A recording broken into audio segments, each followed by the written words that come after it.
Hello everyone. Tonight we step into a realm of strange mysteries, where stories that seem ordinary at first glance suddenly twist into unexpected tragedy. So before you settle in and get comfortable, go ahead and hit like and subscribe, but only if you truly enjoy the mysterious. And don't forget to leave me a comment letting me know where you're watching from tonight. It's always fascinating to see how we connect from all around the world. Now, dim the lights, let the atmosphere grow still, and together, let's embark on tonight's journey into the unknown.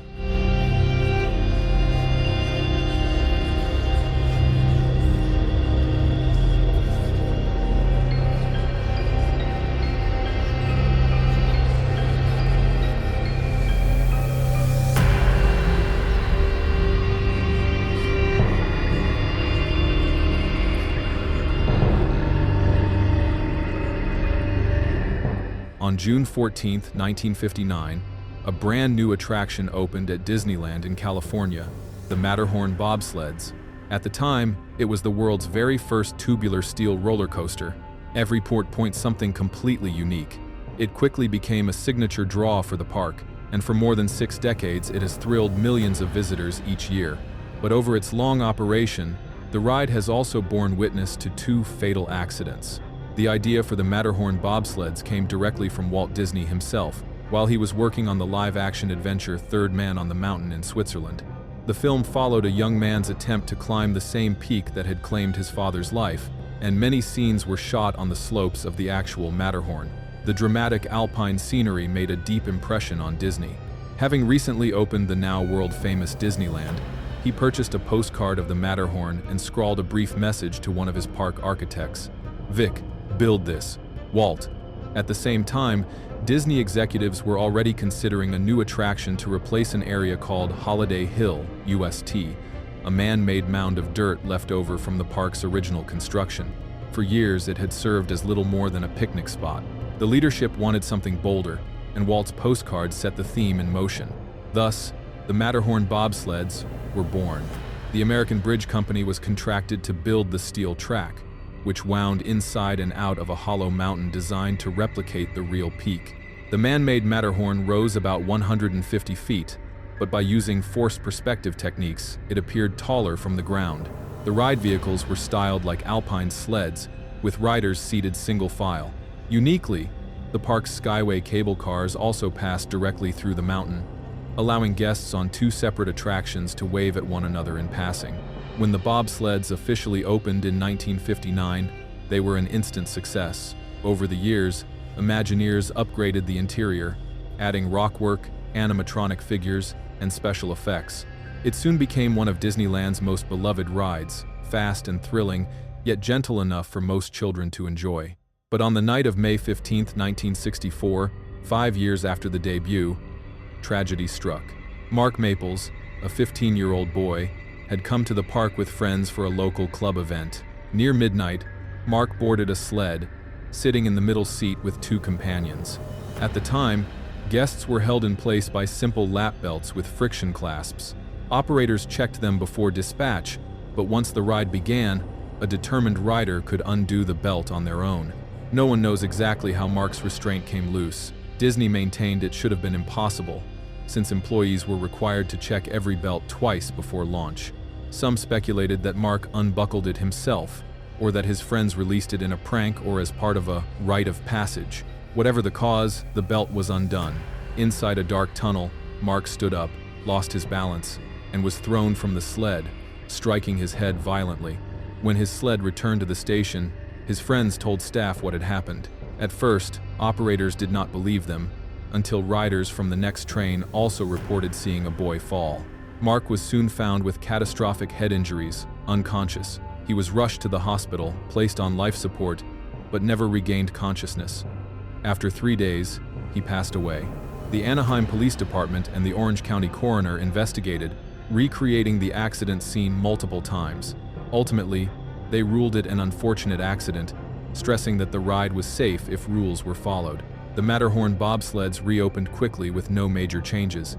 Mark was laid to rest at Forest Lawn Memorial Park in Cypress, California. Almost exactly 20 years later, on January 3, 1984, another life was lost. Dolly Young, a 48-year-old woman visiting with friends, boarded the bobsleds around 3:30 in the afternoon. She sat in the rear seat, and the train departed as normal. But somewhere inside the mountain, Dolly was suddenly ejected from her sled, tumbling onto the track below. The accident was witnessed by many guests. At that time, the skyway still passed directly through the mountain, giving riders a clear view. A family in one gondola saw Dolly lying on the track, struggling to stand. Moments later, another bobsled came roaring through the tunnel and struck her at high speed, killing her instantly. The impact brought the sled to an abrupt halt, sending screams echoing through the mountain. An attendant rushed to the scene but urged his co-workers not to look too closely at what had happened. Rescue crews arrived quickly, but Dolly could not be saved. Investigators later discovered her seatbelt had been undone. It was unclear whether it had been loose from the start or released during the ride. Disneyland officials again insisted that belts could not have been unfastened before departure, since operators were trained to check every restraint multiple times. A month later, Dolly's husband filed a wrongful death lawsuit, alleging operator negligence. He insisted his wife would never have deliberately undone her belt or stood during the ride. "My wife was not reckless or impulsive," he told reporters. "She was not a foolish child who would stand up on a moving roller coaster." The case ended in an out-of-court settlement for an undisclosed sum. The tragedy also highlighted a broader problem. Fixed amusement parks like Disneyland were not subject to federal oversight. The Consumer Product Safety Commission had once held authority, but that jurisdiction was withdrawn in 1981. OSHA maintained limited authority, but only over employee safety, not guest protection. In practice, Disney was regulating itself. After Dolly's death, the ride's lap belts were redesigned. The old friction clasps were replaced with more secure buckles that latched into fixed anchors. Disney claimed the change was unrelated to the accident, noting that the original belt manufacturer had simply gone out of business. In the decades since, much has changed. The Matterhorn has undergone multiple refurbishments, adding new theming and effects. The Skyway has long since been removed, and the updated restraint system remains in place. Today, the park enforces rigorous safety inspections and works with independent oversight bodies to ensure guest protection. More than 60 years on, the Matterhorn bobsleds continues to operate. No further fatalities since 1984, still delivering speed, thrills, and a touch of alpine magic to millions of riders each year. On September 11, 2002, a group of divers exploring Poganica Bay in Croatia placed an urgent call for help. One of their party had entered an underwater cave system and failed to return. Police divers arrived swiftly to begin the search, only to discover his body in circumstances no one could have imagined. Since the 1960s, Croatia's tourism industry has grown into one of the country's strongest assets. Travelers from across the world flock there to enjoy the sunlit Adriatic coastline and its ancient towns. Diving is especially popular along these shores, where the water is warm, clear, and teeming with marine life. Poganica Bay offers all of that, and more. Beneath its calm surface lies a sprawling cave system, environment only the most experienced divers would dare attempt. The network consists of two main chambers, known as the Shallow Gallery and the Deep Gallery. To reach them, divers must squeeze through a small submerged opening, slide down a chimney-like shaft, and then navigate a maze of twisting corridors. Two hazards make the caves particularly deadly. First, the passageways are narrow and coated with fine silt. A single misplaced kick can stir up clouds of sediment, instantly blinding divers. Second, the labyrinth between the shallow and deep galleries is notoriously confusing, making it nearly impossible to find the way out once inside. On September 10, 2002, 5 friends chartered a tourist boat named Domino and set out for the caves, accompanied by 2 dive instructors. Their levels of experience varied. Some were seasoned, while others were novices. Among the most skilled was Miroslav Kuklish. That evening, while others prepared dinner aboard, Miroslav conducted a short dive and discovered the cave's entrance. Though the group had heard rumors of underwater passages in the area, none had known the exact location. Excited, Miroslav shared his find, and over dinner the group debated their options. Some were eager to explore, others were not. Speculation ranged from a shallow cavity to a vast hidden cavern. At 9 o'clock, the captain retired topside to rest, while 2 pairs of divers, each pairing an instructor with a less experienced companion, descended to investigate. Miroslav lingered in shallower water, swimming nearby. The two pairs entered the chimney shaft but quickly realized the system was far more complex than expected. Judging themselves under-equipped for such a dive at night, they wisely aborted and returned to the surface. They spent the next few hours on a casual night dive, observing fish and octopus. But when they returned to the boat, they were met with alarming news. Miroslav had vanished. It was now 10:30. The group suspected he had quietly slipped into the cave to find them, unaware they had turned back. At 10:46, one instructor and another experienced diver descended with safety lines and flashlights to search, pushing as far as they could into the cave, but to no avail. They knew that if Miroslav were trapped, his air supply would soon run out. They contacted local police, who instructed them to remain on site until professional divers could arrive the next morning. No one slept that night. The boat remained anchored directly above the cave entrance. At 8 a.m., the police dive team appeared, but the tourists were stunned by how little equipment they had brought. Some gear even had to be borrowed from the visitors themselves. Two police divers descended. 90 minutes later, one resurfaced in panic, suffering decompression sickness after a rapid ascent. He was rushed to hospital. His partner never returned. The following day, a better-equipped rescue team arrived. They recovered both Miroslav's body and that of the fallen officer. The policeman, Bernard Majic, only 27 years old, was found in the shallow gallery at a depth of 80 feet. It appeared he had released his safety line, become disoriented, and run out of air in despair. Miroslav's body was discovered in the deep gallery at a depth of 177 feet. To the shock of investigators, a knife was embedded in his chest. This changed everything. He had not simply drowned. He appeared to have been murdered. Suspicion immediately fell on his companions. They were detained and given polygraph tests, during which two of them showed strong reactions when hearing the words blood and knife. For police at the time, this was enough to hold them. The investigation began. Miroslav's diving equipment was examined and found to be in perfect working order. His dive computer functioned normally and showed no tampering. Police analyzed the recorded data to reconstruct his final moments. The logs revealed that Miroslav had descended straight to about 165 feet, c, reaching the deep gallery, then almost immediately attempted to ascend. Investigators theorized he failed to locate the exit and instead drifted into the shallow gallery. Experts confirmed this was a common mistake, and even the police diver who perished may have made the same error after dropping his safety line. According to the data, Miroslav spent 35 minutes trying to find the way out. He paused for 5 minutes, possibly resting or attempting to use air pockets in the ceiling. Suddenly, he lost buoyancy and sank to the cave floor. It was at this moment he was stabbed. How could this have happened? Did someone attack him aboard the boat and plant his body in the cave? Impossible. No one could have forged his recorded movements and then returned without suffering severe decompression sickness. Could his companions have encountered him underwater and used his own knife against him? Also impossible. The timestamps showed Miroslav had already died before their search began. Initially convinced this was homicide, investigators slowly eliminated each possibility. The dive computer data proved that no one else could have been involved. That left one grim conclusion. Miroslav had taken his own life. It was almost unthinkable. Military divers consulted by police insisted that no matter the circumstances, a trained diver will fight to survive. But Miroslav was not a soldier. He was a cook, a hobbyist who enjoyed the sea. Alone, in total darkness, trapped and running out of air, he may have chosen the only swift escape from a drawn-out, suffocating death. His friends were released without charge. They returned home haunted, forever changed by the sudden, mysterious loss of their companion. Poganica Bay remains a celebrated dive site, its reputation for danger and death only heightening its allure for some. In 2015, 2 more divers perished after becoming lost between the galleries and exhausting their air. The caves remain open to this day, though a plaque now warns all who approach of the peril that lies within.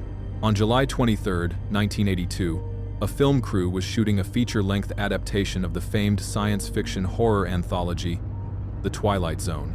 That day's schedule called for an intense wartime action set piece, complete with a real helicopter, practical explosions, waist-deep water, and, critically, 2 child performers. The sequence was complex. It ended in catastrophe. and its fallout would change the movie industry forever. Premiering in 1959, The Twilight Zone was an anthology series, each episode a self-contained story tinged with the uncanny or the surreal, and almost always capped by a twist. Episodes opened with a hypnotic narration. You're traveling through another dimension, a dimension not only of sight and sound but of mind. A journey into a wondrous land whose boundaries are that of imagination. That's the signpost up ahead. Your next stop, The Twilight Zone. The Twilight Zone. The Twilight Zone. The Twilight Zone. We have not fanned a day styles. Across decades, the property captured the public imagination, spawning radio adaptations, theme park tie-ins, and endless pop culture homages. In the early 1980s, the idea of a theatrical film took shape and drew the interest of Steven Spielberg. He would not be alone. The project was structured as an anthology of 4 segments, CO, 3 of them remakes of classic episodes, each helmed by a different director. John Landis, known for comedies like An American Werewolf in London and National Lampoon's Animal House, was tapped for one segment. His story followed a bigot thrust back in time to endure the same brutalities suffered by the groups he despised. In one sequence, the character flees a Vietnamese village at night under American gunfire. As he runs, he cradles 2 local children, an act of small redemption before the tale concludes. Veteran actor Vic Morrow was cast in the lead. Casting the 2 children, however, posed a legal problem. Labor laws required special permits for minors, barred night shooting with children, and prohibited their participation in scenes involving pyrotechnics. To evade those rules, Landis and producers secretly hired 2 youngsters, friends of a crew member, paying the parents in cash and keeping the children off official safety paperwork. Their names were Mika Din Le, age 7, and Renee Shin Yi Chen, age 6. Neither child was a professional actor, but both were bright and adventurous. Their parents believed they'd enjoy the thrill of appearing in a Hollywood film. Each child was accompanied by a parent, who were reassured there would be no explosions or dangerous stunts, just loud noises. On July 23, 1982, the climactic action scene was staged at Indian Dunes, an outdoor backlot near Six Flags Magic Mountain in Valencia, California. A mock village was constructed, along with other set pieces, and a real Bell UH-1 Iroquois helicopter was brought in. The pilot was Dorsey Wingo, a former Vietnam combat aviator deeply familiar with the aircraft but with limited experience flying on a movie set. That night he performed 3 passes for 3 camera setups.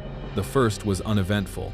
During the second, however, a pyrotechnic blast threw a sheet of water into the rotor disc, obscuring Wingo's visibility. He immediately complained to production, asking that the explosions be reduced in power and moved farther away, worried that water and debris could be ingested by the rotors. Accounts differ as to whether that warning ever reached John Landis, AT2, or, if it did, how seriously he took it. After the production manager relayed the concern, Wingo received a curt directive. Around 2:30 a.m., cameras rolled on the fateful take. Wingo held the helicopter in a hover roughly 7.5 meters above the set, with several crew members on board. Landis directed from the ground. The shot captured Vic Morrow wading across a river, carrying the 2 children as blank gunfire cracked and explosions strobed the night around them. In a split second, Morrow stumbled, dropping Renee Chen into the water. As he bent to lift her, a nearby explosive charge detonated with such force that a fireball washed over the helicopter's tail rotor. Wingo lost control. The aircraft pitched and slammed into the shallows, striking Vic Morrow, Micah Din Le, and Renee Shin Yi Chen. All 3 were killed instantly.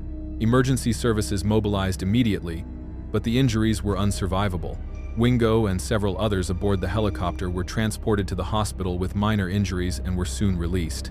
Funerals for the 3 victims were arranged quickly. Many mourners at Vic Morrow's service were stunned when John Landis appeared, uninvited, and delivered a eulogy. He expressed sorrow for Morrow and characterized the tragedy as sudden, unforeseeable, and unavoidable. Landis also attended the funerals of Micah and Renee, again uninvited. The National Transportation Safety Board investigated. Its report concluded that pyrotechnic blasts had hurled debris into the helicopter's rotor system and inflicted heat damage, leading to loss of control and the crash. Determining technical cause, however, was the easy part. Assigning responsibility proved far more complicated.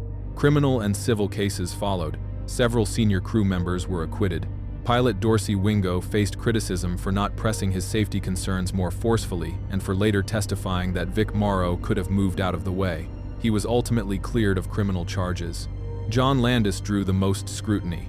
Witnesses alleged that his on-set demands contributed to the conditions that led to the disaster.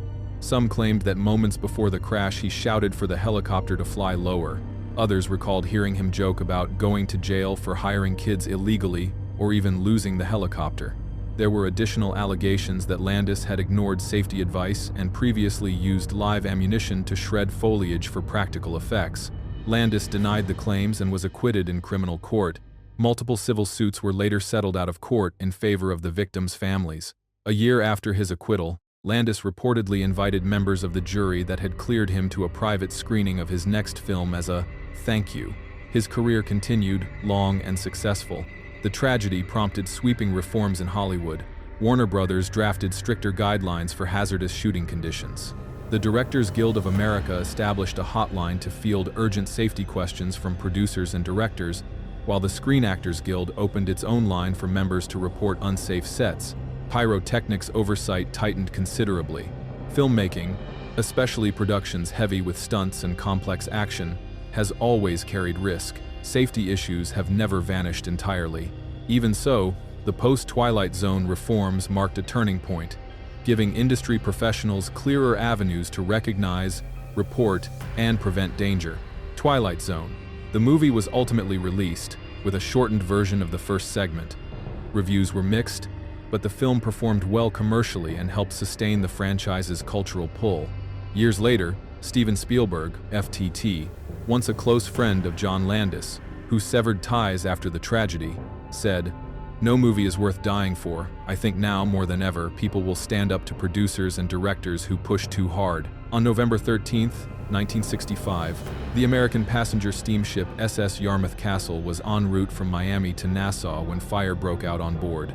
On a more modern vessel, it might have been contained, but given the Yarmouth Castle's deteriorated condition and the poor decisions made that night, the blaze spread swiftly, placing the entire ship in jeopardy. 6 hours later, the vessel slipped beneath the sea, taking 87 lives. It was the worst maritime disaster in North American waters in 15 years, and in the aftermath, investigators concluded it was entirely preventable. At the time of her loss, the Yarmouth Castle had already lived a long history.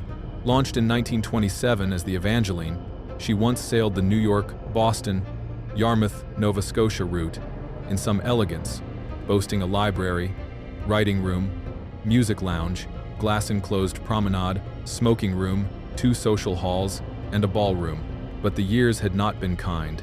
During World War II, the ship was requisitioned to carry troops. After the war, she changed ownership multiple times and spent long periods idle. Renovations were attempted, but never comprehensive. A full modernization would have made her top-heavy. So much of her upper structure, constructed of wood and canvas, both highly flammable, remained. Rebranded as the Yarmouth Castle, she passed into the hands of Yarmouth Cruise Lines in 1964, running pleasure cruises between Miami and Nassau. On one of these voyages, just past midnight on November 13, 1965, fire ignited. The exact cause was never proven. It began in room 6 to 10, a makeshift storeroom packed with combustible items, wooden furniture, spare mattresses, paint. Illumination came only from a dangling light bulb, wired by jury-rigged electrical lines. Many believe that faulty wiring or the bulb itself sparked the blaze. Whatever the origin, flames raced out of control. The ventilation system drew smoke through the ship. Between midnight and 1 a.m., passengers and crew began smelling smoke, but no source could be found. By the time the captain, first officer, assistant engineer, cruise director, telephone operator, gift shop manager, and several passengers converged on room 6 to 10, the fire was raging. Opening the door unleashed a torrent of flame into the corridor. Fire extinguishers proved useless. Crewmen fled. This was the moment the general alarm should have sounded. At least one passenger pulled a manual alarm, and the captain reportedly gave the order, but no siren blared. The fire had already destroyed the single electrical circuit powering the system. Some passengers were awakened only by pounding on doors or by the screams of others. Those still awake in the bar after the evening's show were suddenly alerted when a man stumbled in, badly burned. Chaos erupted. Passengers fought their way to lifeboats. Some were forced overboard by smoke and heat, plunging from deck heights into the Black Sea below. Those too frightened to jump were shoved into life jackets and hurled into the water by crew. Amid it all, not a single SOS call was sent. The radio room was choked with smoke, its operator unable to reach emergency equipment. Fortune intervened. Two nearby vessels, the Finn Pulp and the Bahama Star, spotted the inferno. They broadcast distress signals and closed in to render aid. The Bahama Star in particular drew alongside, so close her passengers could feel the heat. Survivors were hauled aboard until none remained in the sea. And the captain of the Yarmouth Castle? Far from the archetype of a master going down with his ship, he was among the first to abandon her, rowing to the Bahama Star with a handful of crew. Reports claim that sailors there refused to let him board, demanding he return to his vessel to fulfill his duty. By dawn, the flames consumed what was left. At 6 a.m., the Yarmouth Castle rolled and sank. Of the 552 souls aboard, 87 never escaped. Investigators later uncovered a damning chain of failures. Rooms 6 to 10 should have been fitted with a working sprinkler, but it had been neglected. Fire patrols missed obvious warning signs. The alarm system was fatally dependent on a single circuit. Firefighting gear was poorly maintained and ineffective. Some systems even accelerated the sinking by flooding compartments. The captain abandoned ship prematurely, forfeiting the chance to direct evacuation. Cabin windows, potential last-ditch escape routes, were corroded shut. Lifeboats were piled awkwardly, their davits painted over, delaying launch. Inflatable rafts were scarce. No fire drills had ever been conducted. Life jackets were not stocked in every cabin. Above all, the vessel's wood-laden superstructure virtually guaranteed rapid-fire spread. The list of shortcomings was so obvious that a larger question emerged. How had the Yarmouth Castle been allowed to sail at all? Safety standards in 1965 were looser than today, but not absent. Inspections should have caught these deficiencies. Yet this American-owned vessel sailed under a Panamanian flag. It was an example of what the industry calls a flag of convenience, registration in a country where taxes are lighter, labor laws looser, and safety rules far less strict. The disaster triggered sweeping reform. The International Convention for the Safety of Life at Sea, SOLAS, tightened requirements worldwide. Overnight passenger ships carrying more than 50 people could no longer be built of combustible materials. Fire drills became mandatory. Safety inspections grew stricter, applied to nearly all flag states. Today, over 99% of the world's merchant fleet falls under SOLAS jurisdiction. Yet the practice of flags of convenience persists. Some nations still decline to enforce the convention, leaving loopholes that allow ship owners to trade safety for profit. Number 5. The story of Jack the Ripper. On August 31, 1888, in the heart of London's Whitechapel district, a killer would strike for the first time, one who would later become known to the world as Jack the Ripper. That initial act of violence marked the beginning of a months-long reign of terror. His grisly murders would ignite an unprecedented police investigation, trigger a media frenzy that spanned the globe, and leave behind a legacy of speculation that continues well over a century later. Though he was never caught, the name Jack the Ripper remains etched into public memory. Today, Whitechapel is a bustling, diverse corner of East London, known for its music and street art, a lively and safe place to live. But in 1888, the reality was entirely different. Whitechapel at that time was overcrowded, impoverished, and rife with gangs. Narrow lanes and filthy alleys served as breeding grounds for crime. Alcohol, narcotics, prostitution, and theft flourished, and murder was hardly rare. It was in this bleak setting that Jack the Ripper claimed his first recognized victim. At around 4 o'clock in the morning on August 31st, the body of Mary Ann Nichols was discovered by a passerby. Her throat had been deeply cut, and her body brutally mutilated. She was left lying openly at the entrance to a stable yard, with no attempt to conceal her remains. In fact, the killer had deliberately pulled up her skirts, seemingly intent on turning her death into a grotesque spectacle.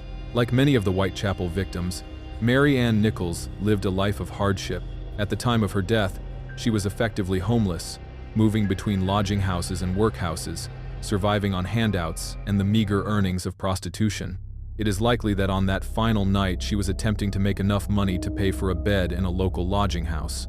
Murders, especially of women living on the margins, prostitutes, and the desperately poor, were not unusual in Whitechapel. But this case resonated in a different way. At first, it was lumped together with 2 other killings from the previous 6 months, later determined to have been the work of local gangs. The confusion convinced the public that all 3 were connected, and so, even with just 1 confirmed victim, the specter of a serial killer took root. Newspapers seized upon the story with sensational headlines. The frenzy became so great that Mary Ann Nichols's funeral had to be kept secret to avoid interference from the crowds. She was buried in the City of London cemetery. Her grave is no longer clearly marked, but today, a memorial stone stands where thousands of visitors still come each year to pay their respects. Less than a week after the death of Mary Ann Nichols, the killer struck again. This time, the victim was Annie Chapman, a 47-year-old woman who made a meager living selling artificial flowers while drifting between lodging houses in Whitechapel. Her body was found at 6 o'clock in the morning on September 8th. Her life bore striking similarities to that of Nichols, steeped in poverty, eking out survival through charity, cheap lodging, and occasional prostitution. The crime scene echoed the first killing, her throat slashed, her skirts pulled up, her body savaged. It was a bold and horrifying act. Within minutes, police and doctors arrived, but so too did a throng of curious onlookers. Despite the early hour, hundreds of people crowded into the narrow passage where Annie Chapman had been slain. The second murder only intensified the press storm. Though the name Jack the Ripper had not yet been coined, the idea that a deranged serial killer was stalking the streets of Whitechapel had already taken firm hold, driven relentlessly by the newspapers. As police searches failed to yield progress, residents began to lose faith in law enforcement, accusing officers of incompetence or indifference. Their frustration culminated in the formation of the Whitechapel Vigilance Committee on September 10th, a group of local tradesmen concerned that unchecked violence would harm their businesses. At the first meeting, a builder named George Lusk was elected chairman. He acted swiftly, organizing a paid corps of men to patrol the streets by night, each equipped with a whistle and a stout wooden club. The committee went further, lobbying the government to post a reward for the capture of the killer. When that request was denied, they raised funds themselves to offer a bounty. They also hired 2 private detectives and plastered Whitechapel with posters urging anyone with information to contact Lusk directly. For a brief period, the killer seemed to hesitate. No new murders were recorded for 2 weeks. That fragile lull was broken on September 27th, when London's Central News Agency received a letter purportedly from the murderer. At the time, both police and press were being inundated with correspondence, the vast majority of it obvious hoaxes. The agency initially dismissed the letter and only passed it along to police on September 29th. Investigators, skeptical, filed it away. Only after the killer struck again would the words take on a chilling significance. On September 30th, 2 more murders occurred, reportedly less than an hour apart. The first victim, Elizabeth Stride, was found lying on the pavement outside a workingmen's club. As in the previous attacks, her skirts were pulled up and her throat cut deeply, but her body showed no further mutilation, leading investigators to believe the killer had been interrupted and forced to flee before finishing his grisly ritual. Less than an hour later, a police constable on patrol discovered another body, this one belonging to Catherine Eddowes, sprawled in a pool of blood in Mitre Square. Her throat had been cut, her skirts raised, and her body mutilated. Portions of her ear and at least 1 kidney were missing. Like the others, both women had lived in poverty, residing in lodging houses and likely resorting to prostitution to survive. Whoever the killer was, it was clear he preferred to prey upon the poorest and most vulnerable members of society. The double murder had already dominated headlines, but it grew even more sensational when police made the decision on October 1st to publish the letter they had received from the Central News Agency. Why take such a step? Because the author had promised to cut the ear from his next victim, with 37, and, chillingly, Catherine Eddowes' ear had indeed been removed. To investigators, the timing felt too precise to dismiss as coincidence. They believed the letter was genuine.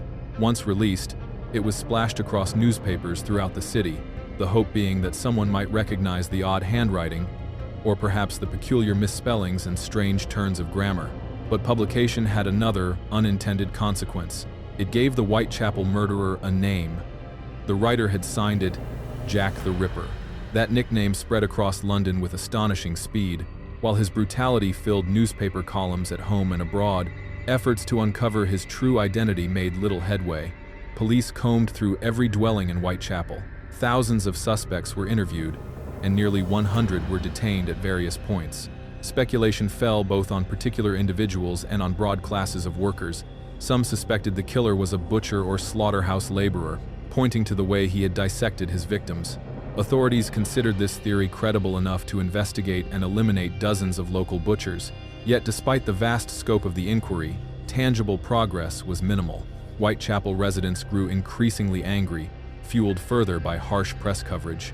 The New York Times even went so far as to label London's police force the stupidest in the world. The Greatels Fassard. Whether such criticism was fair remains debatable. Much of it came from commentators who neither understood the poverty and crime endemic to Whitechapel, nor the difficulty of policing a labyrinth of alleys and hidden corners with a small, poorly paid force. Adding to the challenge was the sheer visibility of the case. Journalists hungry for copy shadowed investigators, harassing commanders, pestering witnesses, and often fabricating stories when facts ran dry, all to keep speculation alive and the public appetite whetted.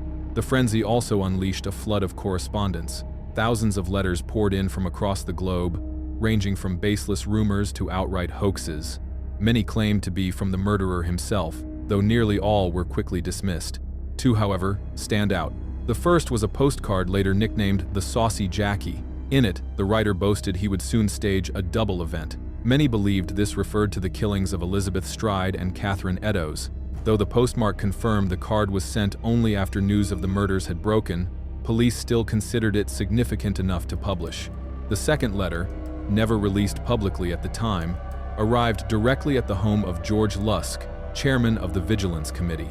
It came in a small box, accompanied by a grisly token, half of a human kidney.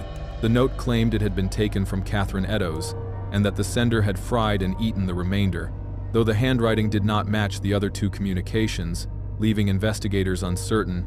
The horror of its contents was undeniable. The inquiry pressed on, while the world held its breath, waiting for the killer to strike again. That moment came just over a month later. On the morning of November 9th, at 10:45, the mutilated body of Mary Jane Kelly was discovered in her rented room. Like the others, her throat had been deeply slashed, her skirts pulled up, her body savaged. This time, her heart had been removed. At only 25 years old, Kelly lived in squalor, barely scraping by. Like so many before her, she resorted to prostitution to survive. Following her death and post-mortem examination, she was buried in St. Patrick's Roman Catholic Cemetery in Leytonstone. No family attended, but thousands of strangers lined the route to witness the funeral. By then, the press was at a fever pitch. Despite numerous arrests and accusations, the murderer remained free. When would he strike again? Who would be next? What new horror awaited? The answer, in the end, was nothing. The climate of fear in Whitechapel lingered, as did the relentless activity of police. Hundreds more suspects were questioned. Thousands of leads were followed. For a time, any murder in the district was rumored to be the Ripper's work, though subsequent investigations usually proved otherwise. As weeks turned to months, the killers seemed simply to vanish. The press, eager for fresh stories, turned their attention elsewhere. Fear slowly gave way to a different kind of transformation. The murders had exposed the appalling conditions in which Whitechapel's residents lived, prompting new efforts to improve housing, sanitation, and crime control. That legacy of reform may have been the one faint glimmer to emerge from such darkness. And what of Jack himself? Over time, he faded into legend, becoming more ghost story than tangible threat, a cautionary tale told to children rather than a living terror stalking London's streets.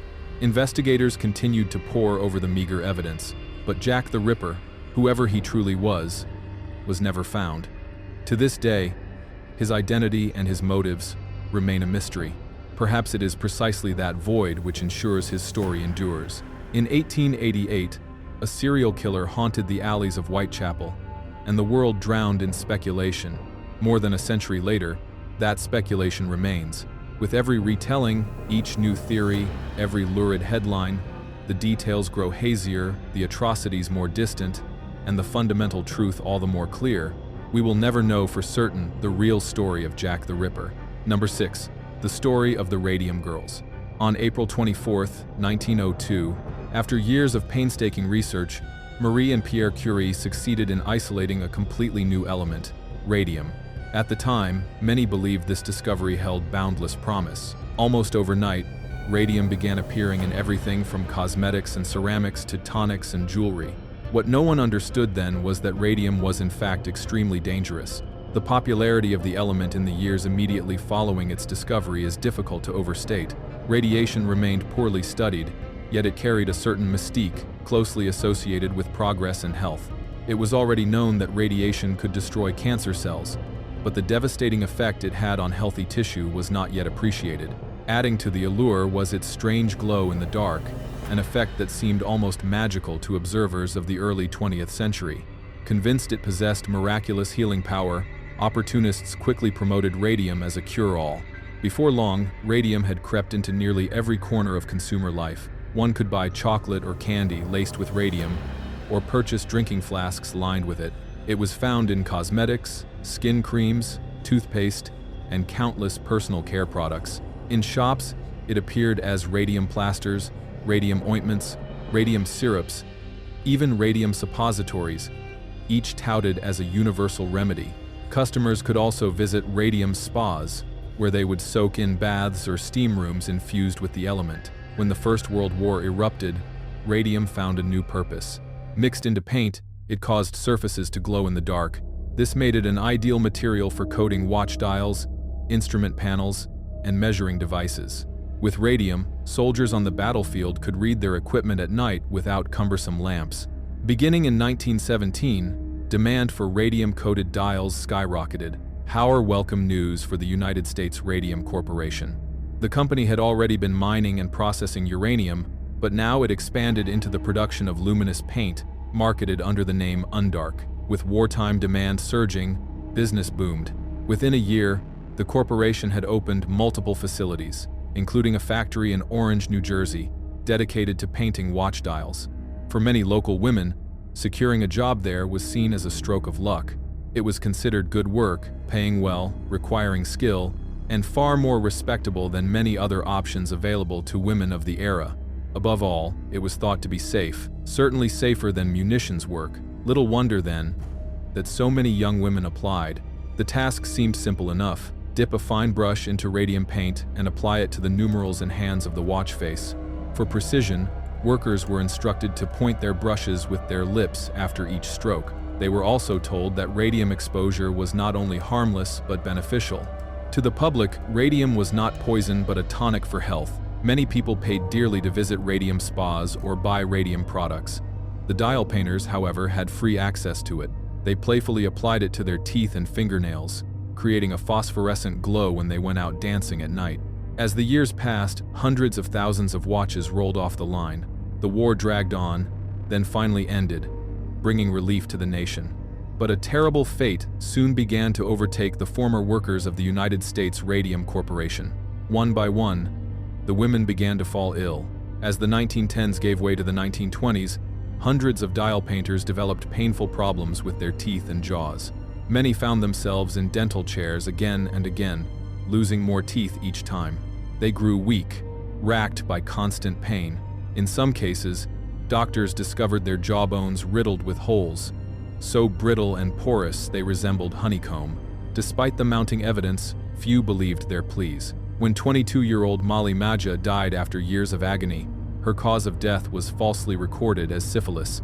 Other women's complaints were dismissed in the same way, even as their symptoms pointed to something altogether different and far more frightening. It was not until 1925 that some began to understand the true horror radium had wrought upon their bodies. Grace Fryer, once a dial painter, was now gravely ill. Her spine had deteriorated so severely she was forced to wear a steel brace to stand upright. Tumors and abscesses riddled her jaw, leaving her in unrelenting pain. The radium she had ingested while working had seeded her body with cancer, her bones fragile and crumbling. It would soon claim her life. Furious, Grace and 4 colleagues resolved to take their former employer to court. But for 2 years, no lawyer would take the case, even as their conditions worsened. At last, in 1928, the lawsuit was filed. By then, demand for radium had waned as the public began to recognize the dangers of radiation. Grace's story, splashed across newspapers worldwide, only deepened the decline. The United States Radium Corporation, however, fought bitterly to avoid responsibility. Employing every delaying tactic available, the company hoped the women would die before their claims could be heard. Meanwhile, it quietly issued protective gear to its current workers and warned them to stop pointing brushes with their lips. The hypocrisy was plain. The company's own scientists had long used shielding when handling radium. By the end of 1928, the case was settled in favor of the women. They received compensation, far less than they had originally sought, but enough to cover medical costs and allow them to live out their last days with some measure of dignity. In the years that followed, additional lawsuits were filed, not only against the United States Radium Corporation but also against other firms that had handled radium in the decades since its discovery. Grace Fryer and her colleagues are remembered as pioneers in the fight against injustice, but there were thousands of other women whose fates played out in very different ways. Some died young, unable to convince anyone of the truth behind their illnesses. Others lived long enough to confront cancer only in their later years. A few managed to secure compensation, while many never did. Although countless radium girls endured unimaginable suffering and died in the prime of their lives, their deaths were not in vain. Many volunteered to undergo medical tests and examinations, allowing doctors and scientists, for the first time, to truly understand how radiation affected the human body. That knowledge directly encouraged scientists to exercise greater caution in subsequent nuclear research, a shift that may have saved tens of thousands of lives. Beyond that, the lawsuit brought by the Radium Girls marked the first time in history that an employer was forced to accept responsibility for the health and safety of its workers. It was a revolutionary idea in 1928, but thanks in part to their courage and sacrifice, it has since become a basic right, at least in principle, enjoyed by workers across much of the modern world. Number 7. The Mount Erebus Disaster. On November 28, 1979, Air New Zealand Flight 901 took off on a sightseeing trip to Antarctica, carrying 237 passengers and 20 crew. Not one of them would return. A tiny, seemingly insignificant error, made more than a year earlier, set in motion a chain of events that would quite literally steer the flight into catastrophe. In February 1977, Air New Zealand and Qantas began offering scenic flights to Antarctica. The tours quickly became enormously popular, and with good reason. Passengers were promised the chance to gaze down upon one of the most remote and mysterious places on Earth, a land few people had ever seen. Air New Zealand proudly advertised, "These flights will give you the unique opportunity to look upon the lonely lands of Scott, Shackleton, and Byrd, and the scientific explorers who follow in their footsteps. Antarctica is vast but almost uninhabited. The only residents are researchers, numbering at most about 5,000 during the summer months. Conditions are brutally harsh year-round. The coldest temperature ever recorded on Earth, -89.2 degrees Celsius, was measured here. Beyond being the coldest continent, Antarctica is also the driest and windiest. From the comfort of these flights, however, tourists could admire this forbidding landscape in absolute safety. They were served meals, drinks, and even enjoyed a complimentary bar. The in-flight movie featured an Antarctic theme, and an onboard expert provided live commentary throughout the 10 to 12-hour journey. All of it was offered for 275 New Zealand dollars. For most travelers, it was described as the trip of a lifetime, irresistible to those drawn to adventure and discovery. People traveled from around the world just to take part, and indeed, many did. Over the years of the service, roughly 10,000 passengers made the journey. On November 28, 1979, 237 of them boarded Flight 901.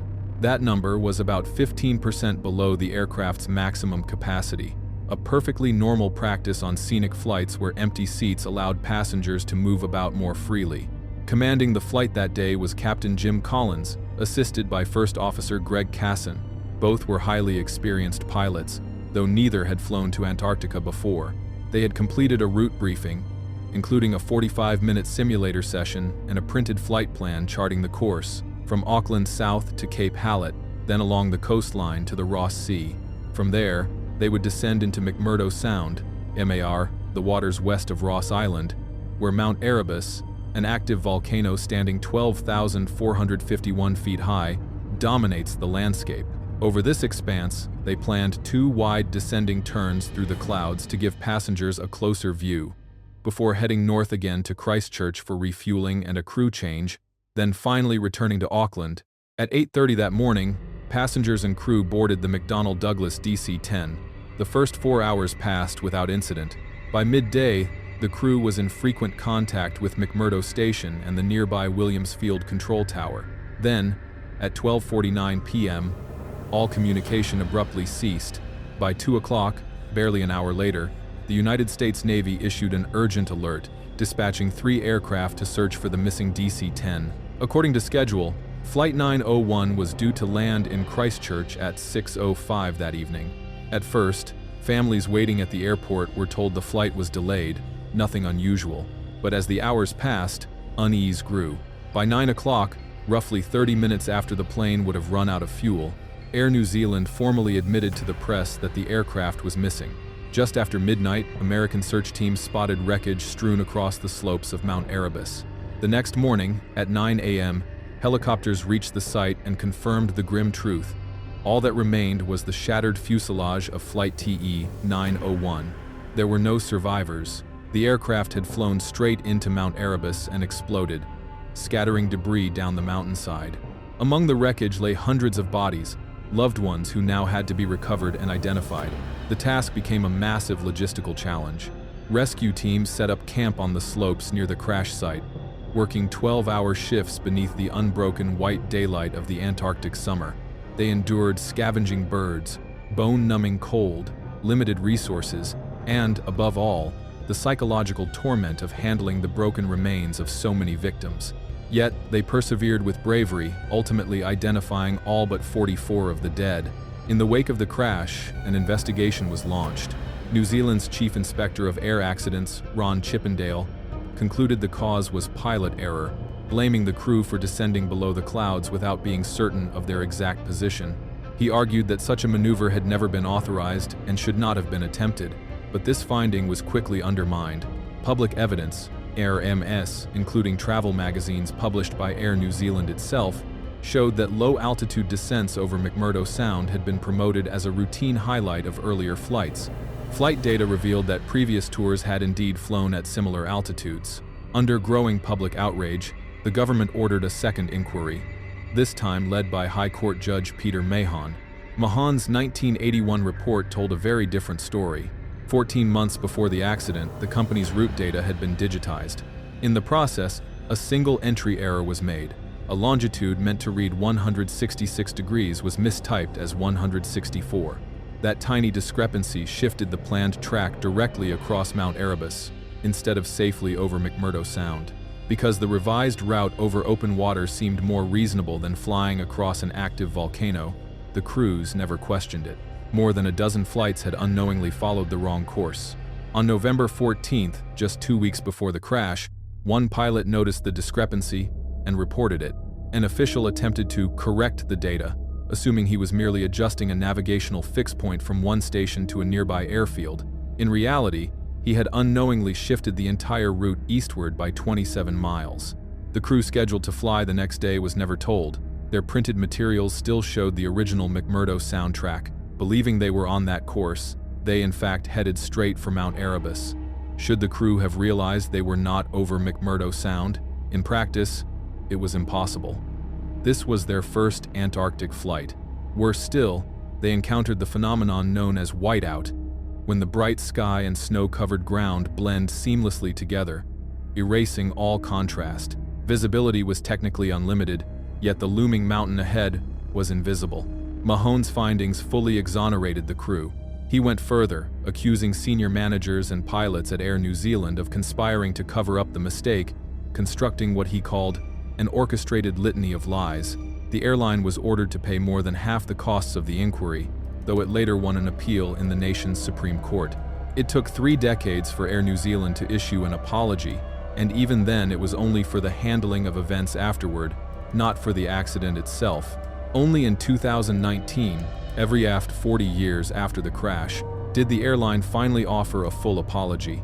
In February 1980, a funeral was held to bury the unidentified remains recovered from the mountain. At that time, friends and families of the victims had no idea how long it would take before the truth behind their loved ones' deaths would finally emerge. For decades after, the wreckage of Flight TE-901 remained entombed beneath Antarctic ice and snow, a silent marker to the place where 257 souls were lost forever. Number 8. A brief history of asbestos. On March 14, 1924, a British textile worker named Nellie Kershaw died after years of illness. During her autopsy, doctors found sharp, unfamiliar mineral fibers embedded deep in her lungs. Her case was entered into the medical record as the first widely recognized death caused by occupational exposure to asbestos. But Nellie Kershaw was by no means the last to die from it.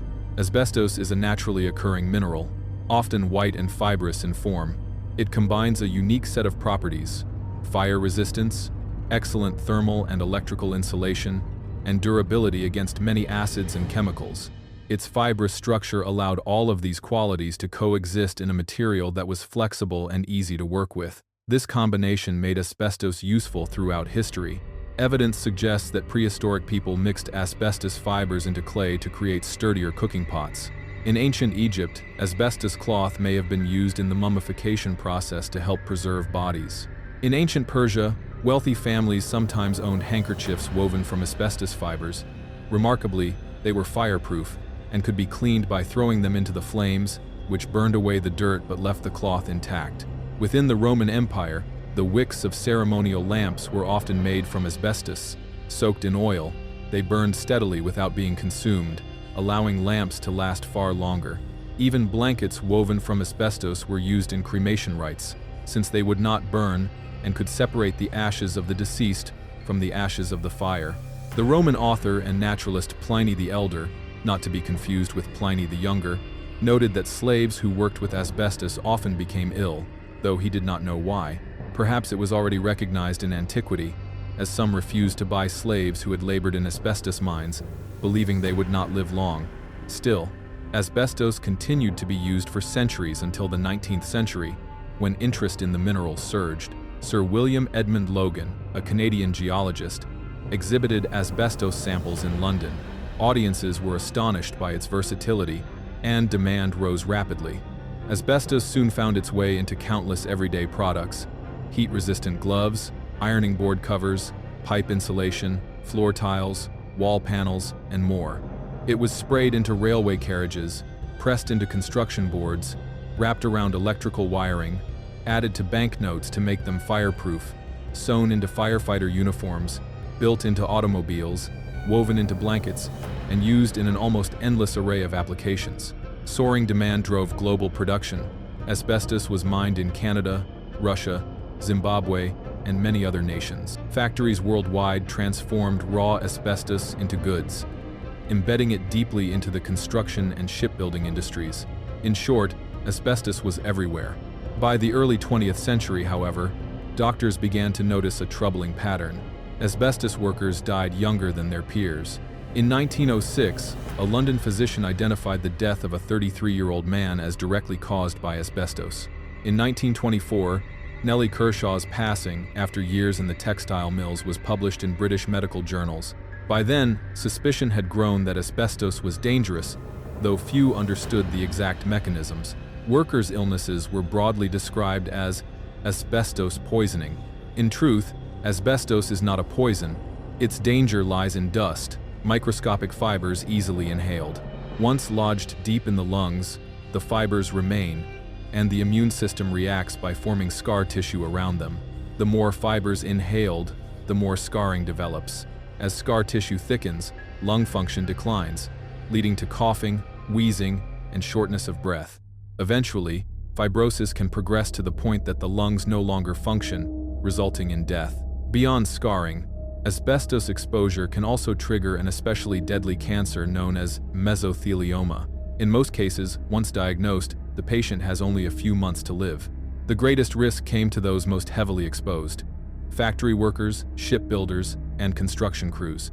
But the danger did not end with them. Asbestos fibers clung to clothing, spreading into homes, where children might breathe them in simply by embracing a parent returning from work. Years later, they too could develop asbestos-related illness, despite never setting foot in a factory. By the 1950s, the hazards of asbestos had been scientifically proven, but its use continued in many nations. The industry sought to downplay or conceal the risks. The material was too profitable, too deeply tied to jobs and infrastructure, for governments and companies to abandon quickly. Even today, India continues to trade asbestos despite global awareness, and despite mining being banned domestically. As of 2020, Russia remained the world's leading producer, joined by China and Brazil. In the United States, asbestos mining has ceased, but small amounts are still legally permitted in certain products. Canada announced a ban in 2018, with limited exceptions for specialized industries such as nuclear power generation. In some nations, complete bans have been enacted. Britain began phasing asbestos out in the 1980s, culminating in a full ban by 1999. Australia, once the world's highest per capita consumer, banned it in 2003. Japan followed a similar path, reaching a total ban in 2012. Germany banned asbestos in 1993. Yet even with bans in place, the problem will not disappear quickly. Hundreds of millions of buildings, vehicles, and industrial sites around the world still contain asbestos. In many cases, as long as the insulation remains sealed, it poses little threat, but once disturbed by renovations, demolition, or decay, the fibers are released. Safe removal requires strict dust control, protective gear, and specialized training, making it enormously expensive. Identifying where asbestos exists and in what quantity is a challenge all its own. Research estimates that roughly 250,000 people die prematurely each year from asbestos exposure. In every country where it was widely used, thousands of deaths and cancers continue to occur annually, straining public health systems. The reality is that in most industrialized nations, almost everyone has inhaled some measure of asbestos dust at some point in their life. Its dangers were suspected in Roman times, proven beyond doubt by the 1950s, yet asbestos remained in use for decades afterward. Its utility and ubiquity meant people were slow to abandon it. For that reason, asbestos is likely to remain a global hazard not only for decades to come, but perhaps for centuries. And that is the story for today. Thank you for watching until the very end. If you enjoy videos like this, be sure to subscribe to the channel so that you receive a notification each time we release a new one. Each time we release a new one. Each time we release a new one. Each time we release a new one. Each time we release a new one.